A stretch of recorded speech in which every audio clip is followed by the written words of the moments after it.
Well, we'll try this again. This is when your fridge doesn't work in your 30-year-old camper. This has an electronic ignition. I think it's a 6886 or a 6888 or a 6885. It's a Norcold. And it goes click, click, click, burn, and then you come back a couple hours later and there's a red X and it's not working, and you can turn it off and turn it on, but it still doesn't work. So first there's two catches here. You turn them 90 degrees here, and then you just pull the panel towards you and take it off. And that's pretty simple stuff. You just put a key in there or something and turn it 90 degrees, and then you'll be able to pull the panel off. It looks like this. And just turn that 90 degrees. Be careful because it's old plastic and it might break. Turn it 90 degrees so it's horizontal, and then you'll be able to pull the panel towards you and take it off. And so let's see where we're going here. So you want to turn off the fridge on the inside, and then you want to turn this 90 degrees this way. This here should turn very easily and just turn 90 degrees. So you're going to rotate it backwards 90 degrees, and that'll shut off the gas supply. This is the gas supply, by the way. So now the fridge is off on the inside and there's no gas supply on the outside. Then you want to grip this with a pair of pliers or a crescent wrench, whatever's convenient, so it doesn't move. You want this to be totally steady. And then you want to take, I think it's a 1/2 inch, and loosen this. So you want to turn it towards you, from top to bottom from this side. That'll disconnect the feed line going to the burner. While we're over here, you're going to pull this off. That's the high voltage igniter. You just pull it straight towards you, and then follow this black line that you see. There's only one wire like it. Ignore this other wire down here, and unscrew this nut. This is a wire nut, and then just gently take the wiring apart. It's probably aluminum wire, but it's what it is, man. And that's the ground for the high voltage, by the way. So that's the return, essentially. Now you want to take off. There's a screw up in here, and this is an evaporation bucket, so it may have water in it. And when you take it off, you may notice that the end of the hose, I can get it in frame here, looks like that. Crap.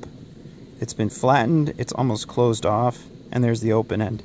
So just take a pair of cutters or scissors or whatever you got, and cut the tip off so it can flow freely. So you take your Phillips screw off. This bucket's going to come off. Careful not to ding this ammonia line. So you don't want to bang into that too much. Take this screw off and this screw off, and then pull the cowling gently in this direction, and it should come off very easily. You'll have to, there's two wires here that are going to thread through the cowling.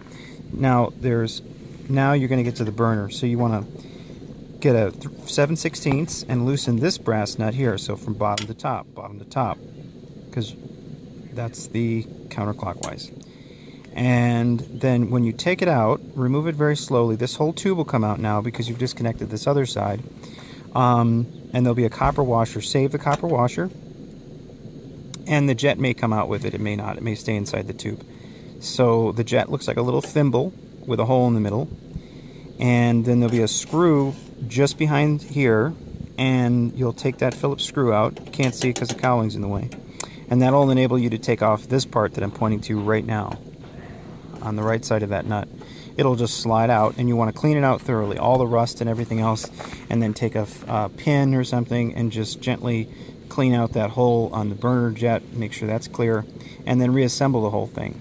So put this tube in first, and then the screw, and then the jet, and make sure the O-ring's on there, the copper O-ring, and it's oriented so it's pointing towards this, because you'll see it has a slant on it that goes this way. And tighten this down, put the tube in first, and then tighten the nut down, and then you can go ahead and tighten the other side down. Remember to hold onto this while you tighten that, so this doesn't move while you screw this in, so from bottom to top.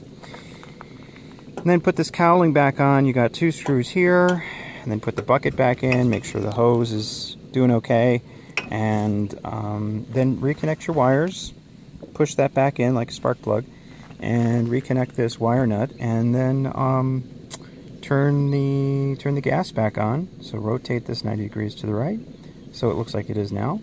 and then go inside and turn on the fridge. And the thing you'll notice is that as soon as you turn it on, you'll get a flame. There's no click, click, click flame, and that's an indication that you fixed the problem, and which means that later on when it tries to restart, it won't have any problem and it'll just continue to burning. So that's how you fix that Norcold issue.